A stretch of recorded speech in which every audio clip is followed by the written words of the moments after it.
Well, good morning and welcome. A beautiful November brisk morning to honor our sixth president, who also served as, we know, diplomat, Secretary of State, Senator, and finished his years in public service in Congress. Remarkable, great American. To start off our program this morning, I'd like to invite Lauren Mahoney up to lead us in the national anthem, and I invite everyone to please stand. And gentlemen, please uncover.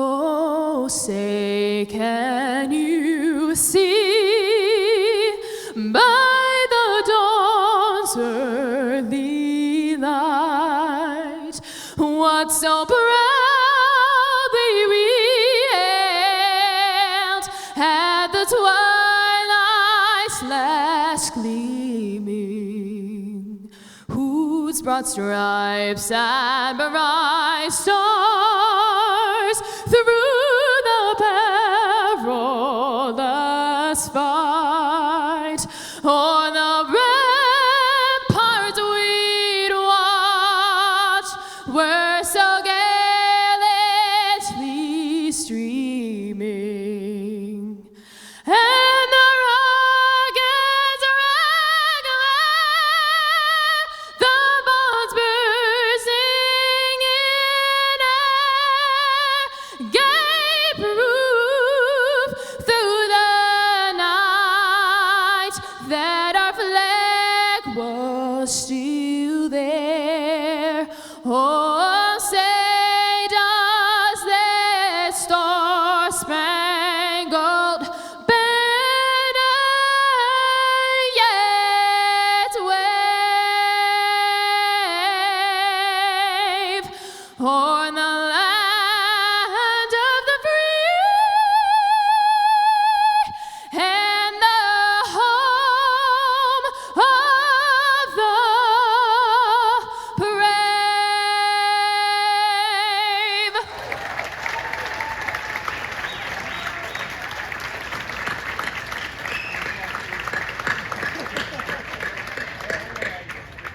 Wow, thank you, Lauren. Great way to start the morning.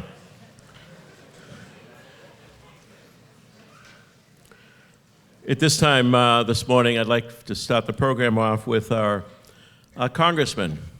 Congressman Stephen Lynch is no stranger to this district, but he serves on the Committee on Financial Services. He's a ranking Democrat subcommittee on digital assets, financial technology, and artificial intelligence, subcommittee on capital markets, subcommittee on financial institutions, committee on oversight and government relation and reform, subcommittee on delivering on government efficiency, and subcommittee on military and foreign affairs. I'll just make two comments about this gentleman. One is, you would think he lived in Quincy. He's in the district all the time. He's on the phone frequently checking in and seeing how he can help in any way as we go through the challenges we're facing as a society. Secondly, his service on the subcommittee on military and foreign affairs, he has traveled around the world, I'd say at least a couple of dozen times, visiting our troops. And he's always looking for the kids from Quincy in his district to say hello. So please join me in welcoming our Congressman Stephen Lynch.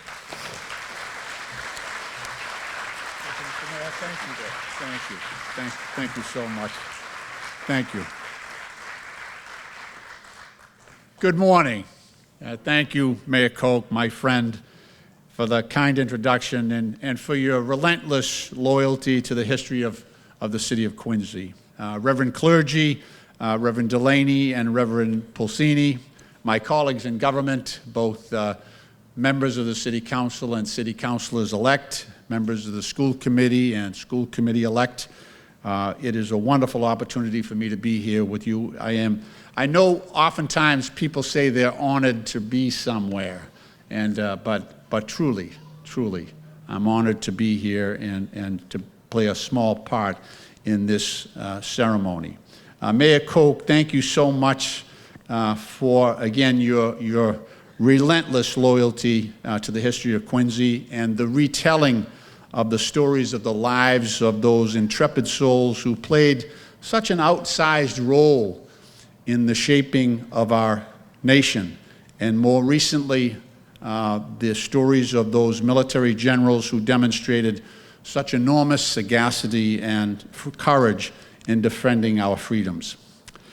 I have the honor of being a member of the National Adams Memorial Commission, and we have been tasked with the establishment of a suitable memorial along the Mall in Washington, D.C. to honor the Adams family.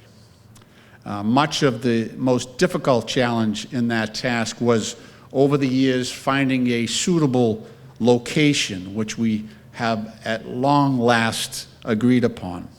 And earlier this year, I became an original co-sponsor of the Great American Heroes Act, which would extend the authorization to build the Adams Memorial until 2032 in President's Park in the District of Columbia, just a short distance from the White House, to properly commemorate the contributions made by the Adams family to our nation. And I look forward to seeing the Adams Memorial built in Washington, D.C., to serve as a proper tribute, just as you have done here in Quincy. Mayor Koch, thank you for inspiring this tribute to the extraordinary life of John Quincy Adams and directing the dedication of this park and statue in his honor. I realize that there are speakers yet to come, Dr. Edward Fitzgerald, who's the executive director of the Quincy Historical Society, and Professor Randall Woods from the University of Arkansas, who will come here to the microphone and are better qualified and better able to recount the narrative of John Quincy Adams' place in history.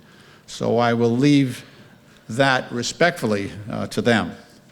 And to be perfectly honest, I did not come here to speak, but to listen, because I so look forward with great anticipation to the telling. I suppose part of that comes from the fact that I enjoy the honor to occupy the same House seat that John Quincy Adams once held. And I serve in our national legislature, whose rules were written by his father, John Adams, for our great and general court here in Massachusetts, and which were later adopted by the United States Congress. Those House rules that are largely in effect to this day. And the fact that we shared that sublime moment, albeit separated by 200 years, when we each placed our hands upon a Bible and solemnly pledged to support and defend the Constitution of the United States, and in its modern version, to defend it against all enemies, foreign and domestic, and to bear true faith and allegiance to that Constitution without any mental reservation or purpose of evasion, and to well and faithfully discharge the duties of the office, so help me God. So knowing the challenges of his time, which were momentous, indeed were profound in their shaping effect for our young nation. I mean, think about it. John Quincy Adams confronted slavery, dear God, at a time when very few leaders had the courage to do so. He defended the crew of the Amistad. He was heroic. And in doing so, he gave life to some of our nation's enduring ideals, which unalterably guided our nation. So because of my position, I humbly share a narrow window into the weight and the depth of the responsibility he must have felt when he recited that oath of office, which makes his story for me that much more awe-inspiring. In closing, for the people of Quincy, this isn't just John Quincy Adams' story.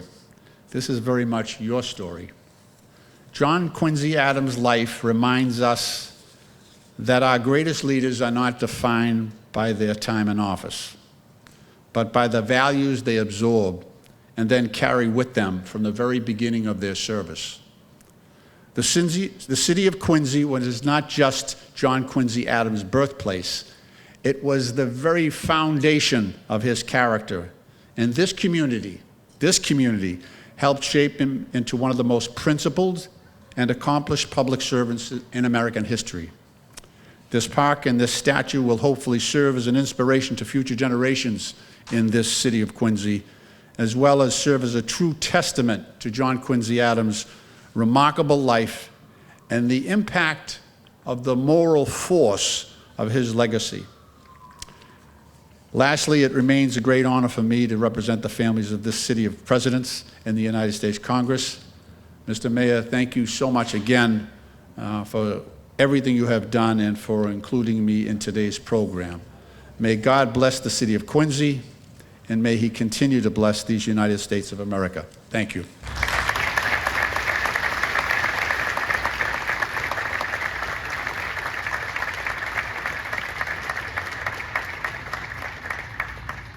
Thank you, Congressman. You do us proud. I'd like to acknowledge some of my colleagues here in government, our elected officials who have joined us this morning. Before I do that, I want to publicly thank the Quincy City Council members for their partnership and support of this project, like the projects before, just down the street at Hancock Commons, where today we're setting up for the Christmas festivities about to come.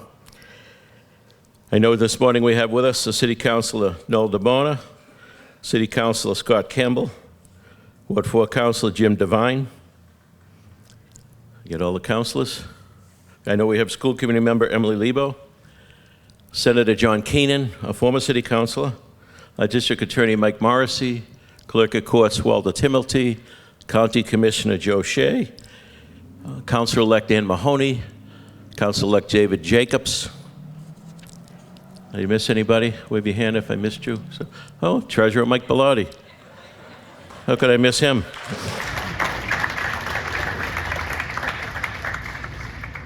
I know the congressman alluded to the commission in Washington, D.C. The congressman asked me for an appointment to that commission, and a landscape architect who designed this park, Richard Houghton, is here with us, and we appreciate your service on the commission.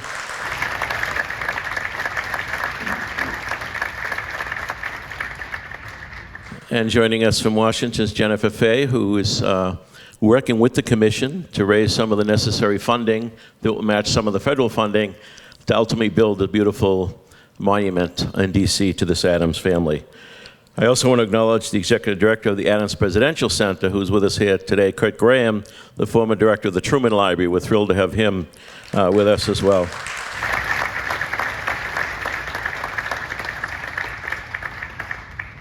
I'll have a few more introductions later. Just for housekeeping purposes, there's sets of doors on this side of the tent, and there is a restroom facility right out here, should you need one. Our keynote speaker this morning certainly is no stranger to Quincy people, Dr. Ed Fitzgerald. He's married to Norma Fitzgerald for 42 years, proud father of Peter Fitzgerald, who lives in Brooklyn, New York. Ed grew up in Bristol, Rhode Island, making frequent visits to Quincy to stay with his aunt. He remembers eating at the lunch counter at the Howard Johnson's that was located at the ground floor of the Granite Trust Building as a child. Ed is actually a fourth-generation Quincy on his mother's side. After attending Brown University for his undergrad degree, Ed received his doctorate in English and American Literature from New York University in 1985. He worked in the publishing industry in New York for a number of years and taught English at Rutgers University and Queensborough Community College. He returned to Quincy in 1990, and through a distant familial connection with Gene Creedon, you might remember that name, former superintendent of schools here, Ed was introduced to the Quincy Historical Society and recommended for the position of executive director, which he accepted in 1992, and has served in that position for 33 years. He's overseen a number of projects as director. He has been involved in the publication of 4 books with the Society.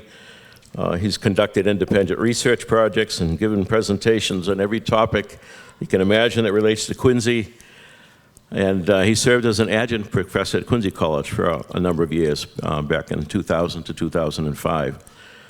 He's been a historical consultant for the city of Quincy and a host of public works projects, including the Hancock Adams Common, anything Quincy. Anytime I have a question about anything in history, he's the go-to guy, always picks up the phone and always has the right answer. Please join me in welcoming a Quincy gem, Ed Fitzgerald.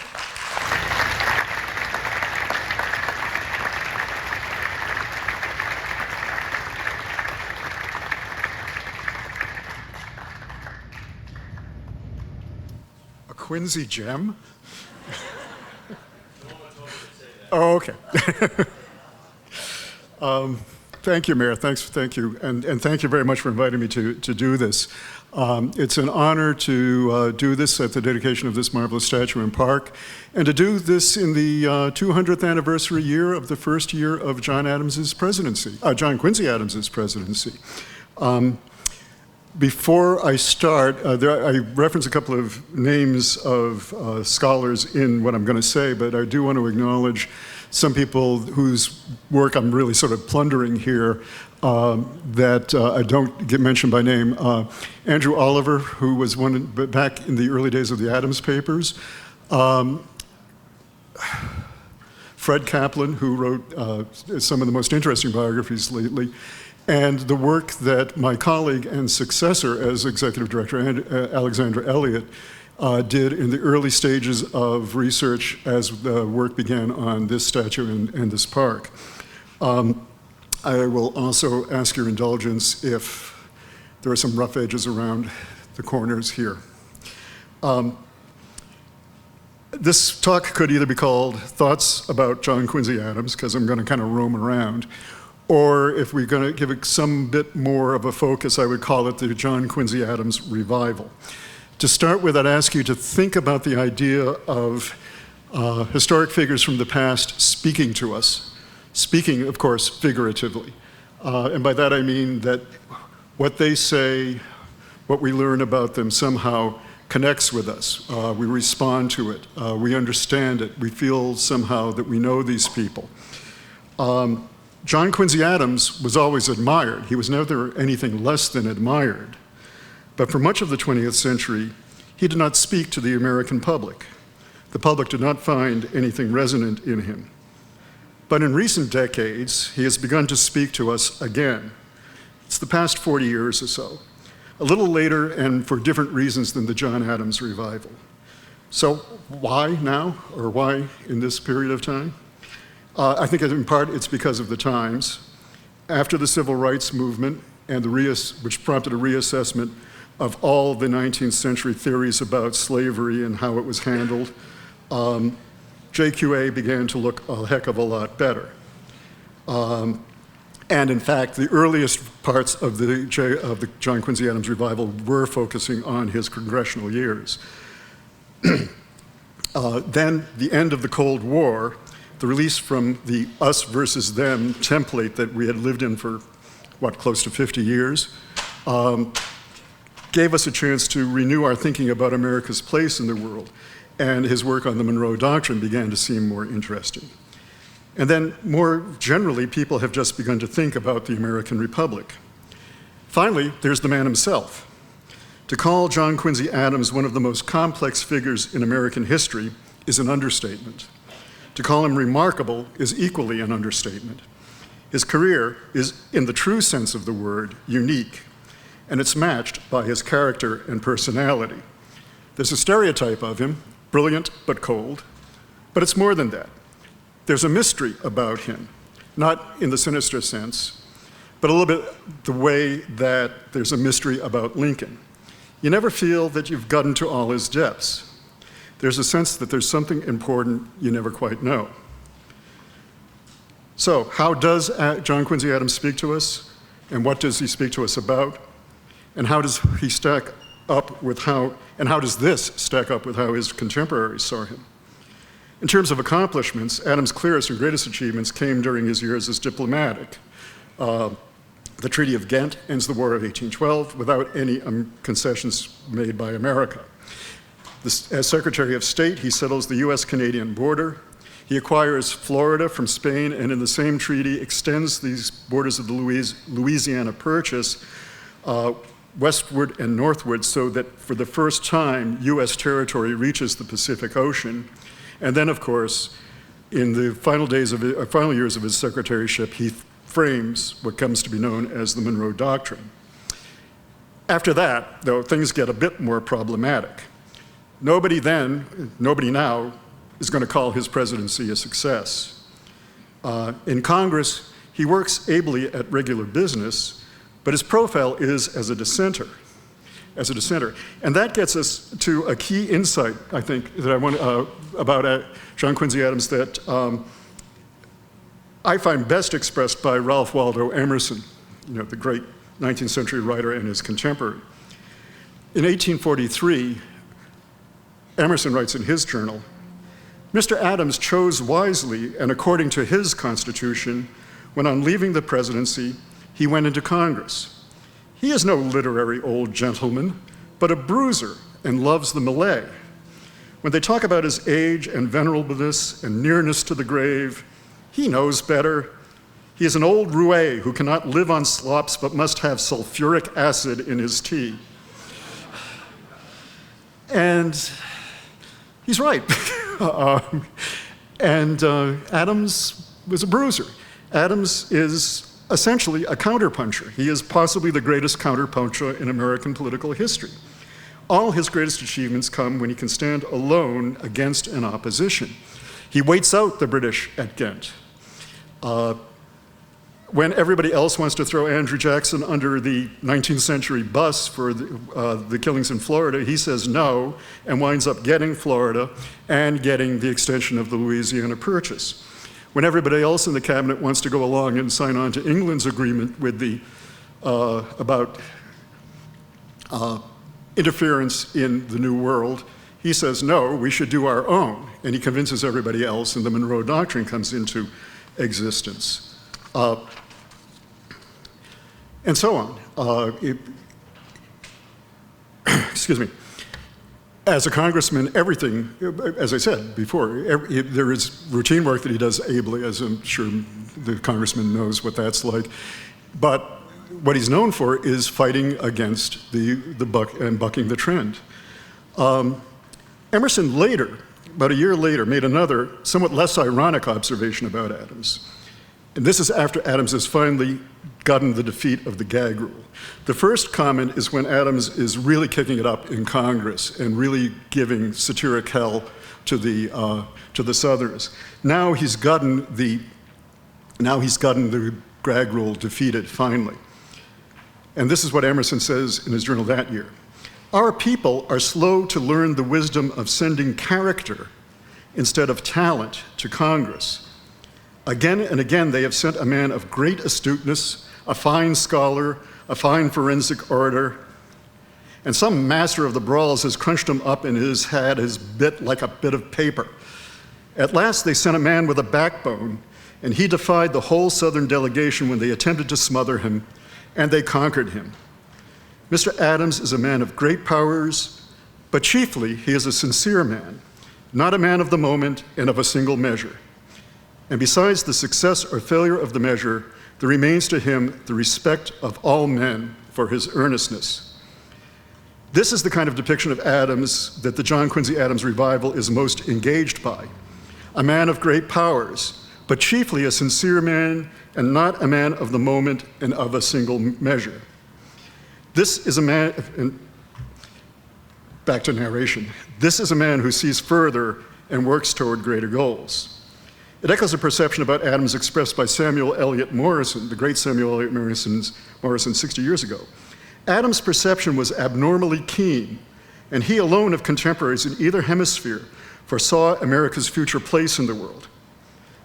Stated most explicitly by Charles Adel, who described it as, quote, a grand strategy for the Republic, but in one degree or another shared by most of the recent historians, this interpretation sees Adams playing a long game.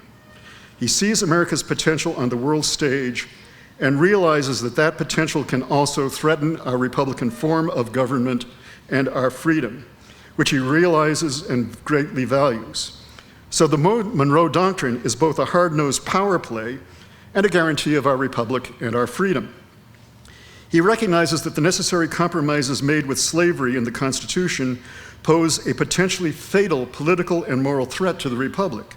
So he begins to seek a way to counteract them. He does this, of course, through presenting petitions and through his speeches and writing. He does so through language. Because he does so through language, the weapons are philosophical and literary, but that does not make them any the less real. And he's really pretty good at it. He is not a great stylist, but he's a powerful writer, and he's a master of rhetorical strategy. Hang on, because I'm about to channel my inner English teacher here, so we're going to go into the text for a while. Time and again, his speeches move slowly in ornate language fashionable at the time, risking boredom, but actually laying groundwork. Then as we seem to be approaching the end, there's a quiet pivot, and there's a burst of a brilliant new idea. We see this when he's president in his first message to Congress, what we now call the State of the Union. He goes through the laundry list of mundane things, then says, upon this first occasion of addressing the Congress, he feels he really ought to say something about internal improvements. The next sentence is, the great object of the institution of civil government is the improvement of the condition of those who are parties to the social compact, and no government in whatever form constituted can accomplish the lawful ends of its institution, but in proportion as improves the condition of those over whom it is established. Still a little long-winded, but he got their attention, and 2 paragraphs later, he hits them. Liberty is power. This kind of surprise strategy is more effectively and more subtly used to greater purpose in his 4th of July orations. This takes a little explaining, and I want to spend a little bit of time here because I think this is really kind of important. It's an accidental series. It stretches over 40 years. And what they are is what they say they are. They're the lectures he gives on the 4th of July for occasions, patriotic occasions. There's no way he can plan what he's going to do, but taken together, they form a coherent whole.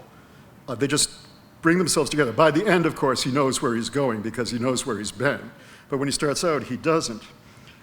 And they are part of a broader effort to put the Declaration at the center of American identity, which it was not in the early 19th century. It would make it not only the founding document, but the foundational document of the nature of our identity as a nation and of our ideals as a nation. So I want to spend a little time just watching how these move because it's elegant. Each also serves as a commentary on a contemporary issue.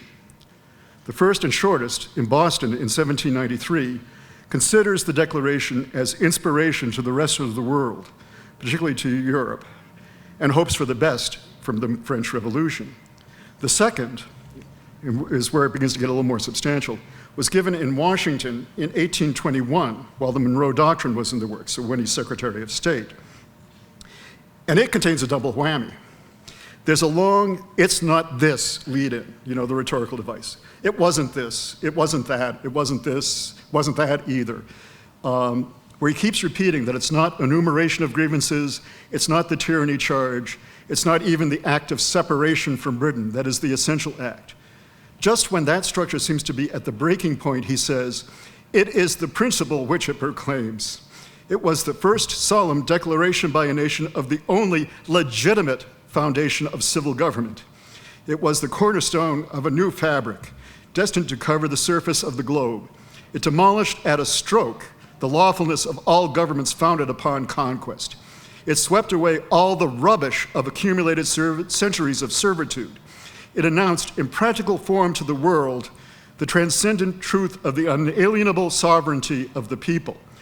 So we know what he's talking about. He's talking about that key phrase, which we now all see as the center of the Declaration of Independence, the one that begins, we hold these truths to be self-evident. But they hadn't in 1838, when was this, 1830, where are we, 1821. I knew we would find it.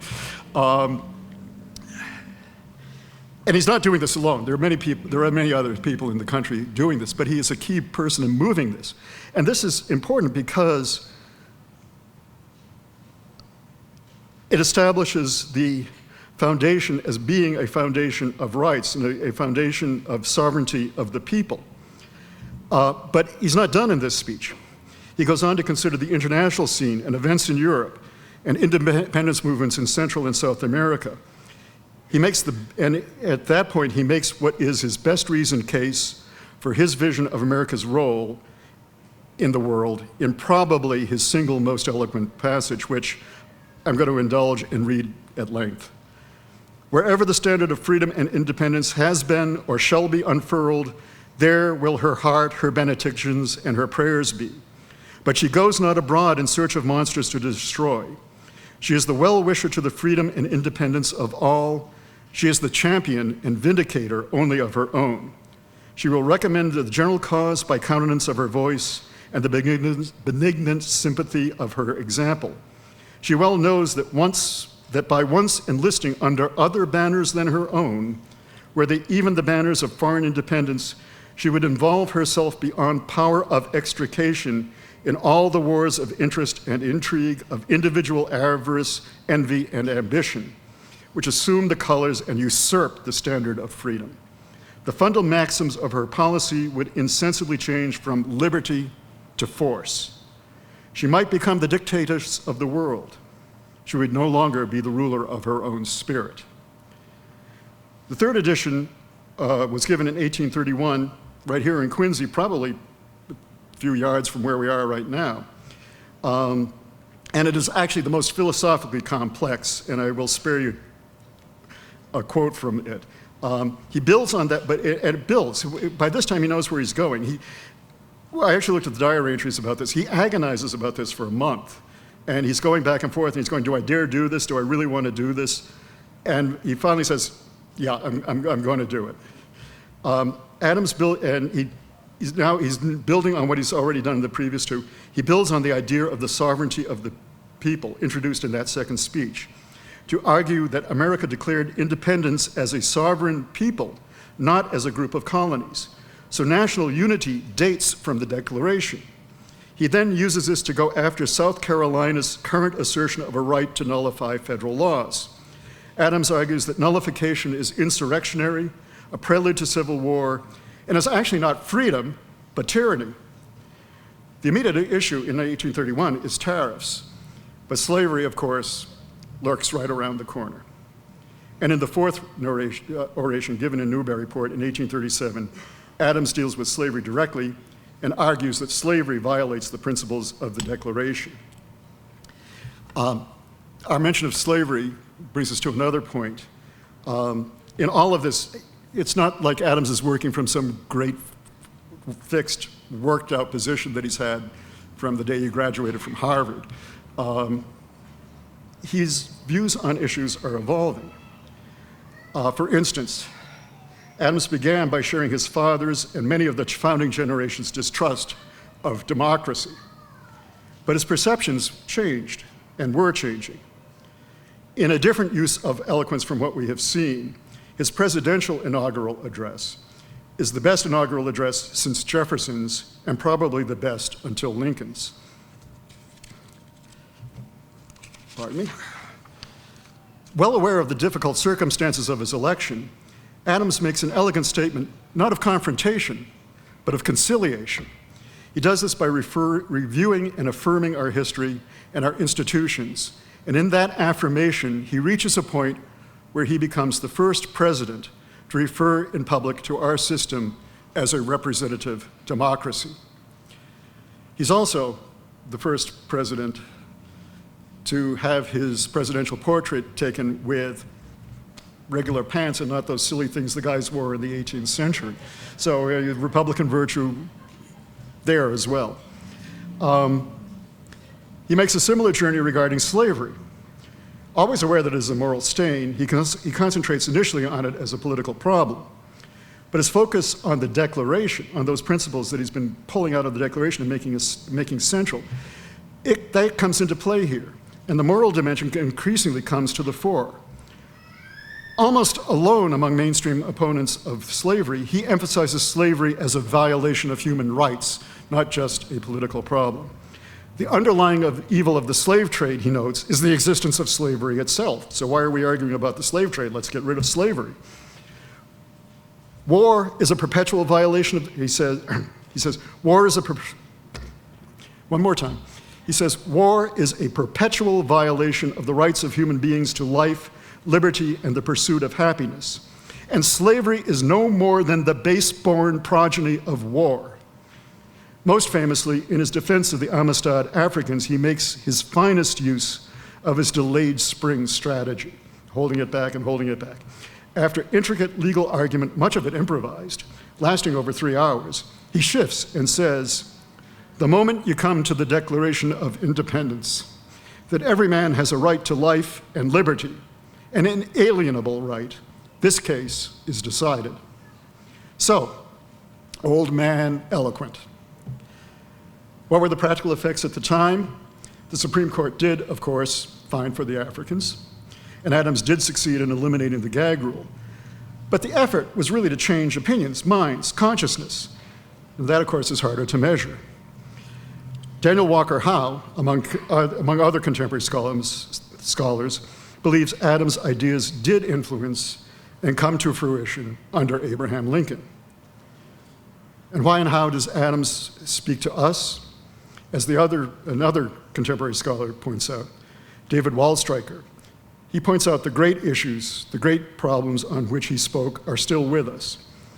He says, they resonate strongly today, leading to what can only be called an Adams revival. His questions are, again, ours. I'd also like to add one more thing from Waldstreicher. This is from a different passage, but I was struck by something Waldstreicher said in an introduction to a ceremonial speech that Adams gave when he was having a particularly tough time in his presidency. The speech, Waldstreicher says, quote, afforded him a chance to escape the gloom of politics and reconnect with the optimism that was central to his character. And I think I tend to forget that. I don't know whether other people tend to forget it too, but I see the brawler, I see the fighter, but he also was a man of belief and a man of hope. And maybe we also read him for the hope. I do want to turn briefly to his personal life because I raised it earlier, because it is so striking. It occupies, you don't think of, if you know anything about John Quincy Adams, you don't think of him without thinking about his personal life and the many ways and the many terrible things that happened in that life. But I think we still treat the private and the public lives here on parallel tracks. We don't seem to be able to get them together. And I really don't have an answer to that, I'm not going to propose anything. We have finally given Louisa Catherine her due in the last 10, 15 years. But the marriage remains one of those areas, at least to me, and I'd be happy to hear if somebody knows differently, that remains one of those areas of mystery that I was kind of referring to at the beginning. We, or at least I, have been inclined to see it as tragic, but my colleague Alexandra Elliott has pointed out to me that there's also evidence that it was a relationship of love. Similarly, with the brilliant but cold stereotype, coldness is Adams' self-description, and all the explanations of it from the biography seem necessary but not sufficient reasons. And there are significant instances of Adams not being cold. This is all material for another time. I'd just say that the writer who can integrate the private and public Adams will make the next great contribution to our understanding. And it's possible that Professor Wood has done that, given the title of his book, but I have yet to get a chance to read that, so he might have been able to solve it for him. Adams, as we know, was a pretty good poet. And my hunch is that the answer may lie somewhere in the intersection of biography, morality, politics, and art. And that brings me to what this really is my final point, and gets us back to the reason why we're here today. Among the people with whom Adams was not always cold were artists. For a man of forbidding manners, or supposedly forbidding manners, he was always willing to agree to an artist's request to take his portrait or mold his bust. I mean, he just never said no. There are 60 portraits of Adams, a whole bunch of busts and a bunch of photographs. And he often got along pretty well with the artists and could even be quite chatty with them. George Healy painted Adams when Healy was 32 and Adams was 78. Healy said Adams' conversation was, quote, most varied and interesting, so much so that at the time I took a few notes after each sitting. John Quincy Adams was a most courteous gentleman. Healy at one point asked if Adams didn't at times look upon the artist as so many horseflies, the way Daniel Webster did. Adams replied, no, sir. I must say that some of my pleasantest hours have been spent in sitting for artists. There are, of course, some dull men in your profession, but among my most agreeable acquaintances, I count several painters. Adams also had a good relationship with the sculptor Hiram Powers, who did the bust of Adams that is now in First Parish Church. Adams composed a poem, a sonnet, based on Sitting for Powers, and I want to close by reading that because it's appropriate to this occasion, but also because I have a sense that there's something important hiding in there somewhere. I can't quite get it. I sense it, but I can't articulate it. Adams in the poem also sends out a challenge to Powers and by extension to all artists. And I think if you've been over to the park, or if you're going to go over to the park, you'll see that Sergei has more than met Mr. Adams's challenge. So here's the poem. To Hiram Powers, sculptor, thy hand has molded into form the haggard features of a toil-worn face, and whosoever views thy work shall trace an age of sorrow and a life of storm. And canst thou mold the heart, for that is warm, glowing with tenderness for all our race, instinct with all the sympathies that grace the pure and artless bosom where they swarm.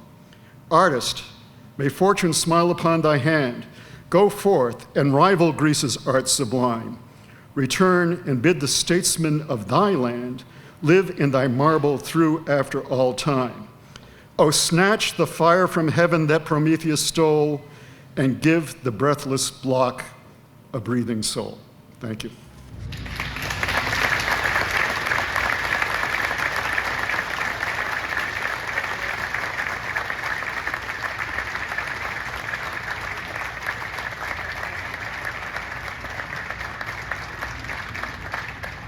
Terrific, Doctor. See, he is a Quincy gem.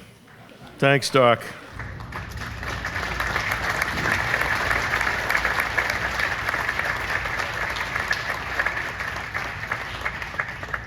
If you can bear with me, I would like to acknowledge some people involved in this program, this project, this beautiful park. Before I do that, I do want to acknowledge my beautiful wife, First Lady of Quincy, Christine.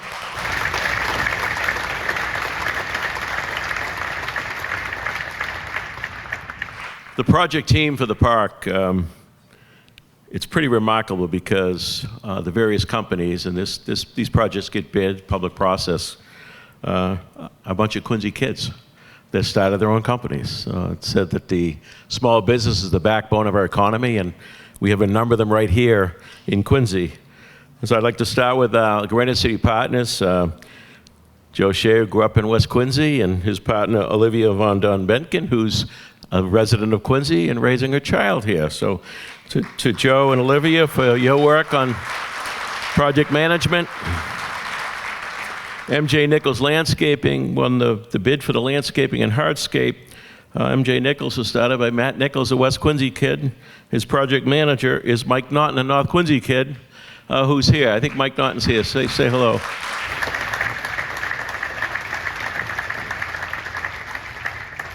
I was actually an altar boy with his father at Sacred Heart.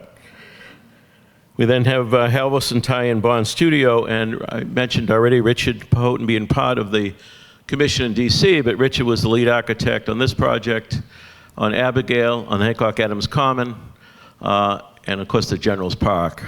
Very gifted Quincy kid. Thank you, Richard. Fulsham Corp., John Fulsham grew up in North Quincy. He's a West Quincy kid now. He did much of the cement and concrete work, and another great Quincy kid. Thank you, John Fulsham.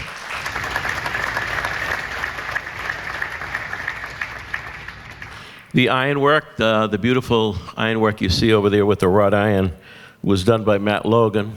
How's that kid? LLIW Metal Fabrication. We thank Matt for his work.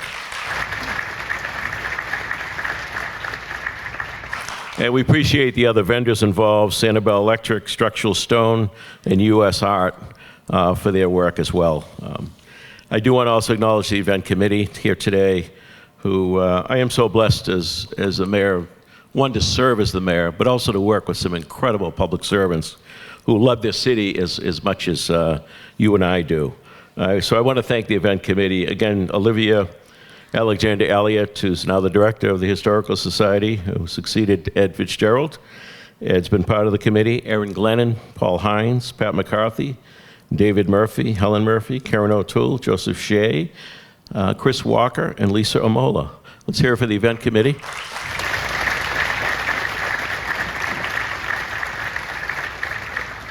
And we're on the grounds of Quincy Mutual Group, which is the oldest business in Quincy, well over 150 years. And we have Doug and Steve Briggs here. They're hosting us on their property this morning. Thank you, Doug and Steve.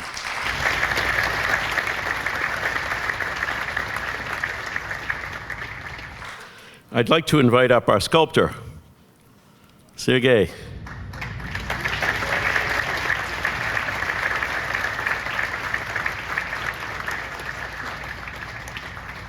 Sergei, you could read the program, his bio. We came to know Sergei a number of years ago when he was one of the finalists for the Adams and Hancock statues. We met at the Adams Academy. We had a committee. It was 78 responded to the RFP from the city, request for proposals. 78 from all across the country, 2 foreign countries. And that was the attraction of Hancock and Adams. All the way down, Sergei was chosen. He's done John Hancock, John Adams, Abigail Adams, the generals, and now, of course, John Quincy Adams. And I gotta believe, Sergei, that John Quincy Adams was probably a little bit easier than his father and mother because he was the first president to be photographed. There are lots of photographs of John Quincy Adams, which I think helped him in his work. But we are so blessed to have Sergei here, and I'm gonna have him, if I could have the Congressman, Dr. Ed, come up to present the maquette of the statue.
I'd like to ask at this time for our elected officials, our distinguished guests to join us. I don't know if there are any Adams descendants here, but if there are, please join us all over at the statue. We're going to do a series of pictures with a ribbon cutting.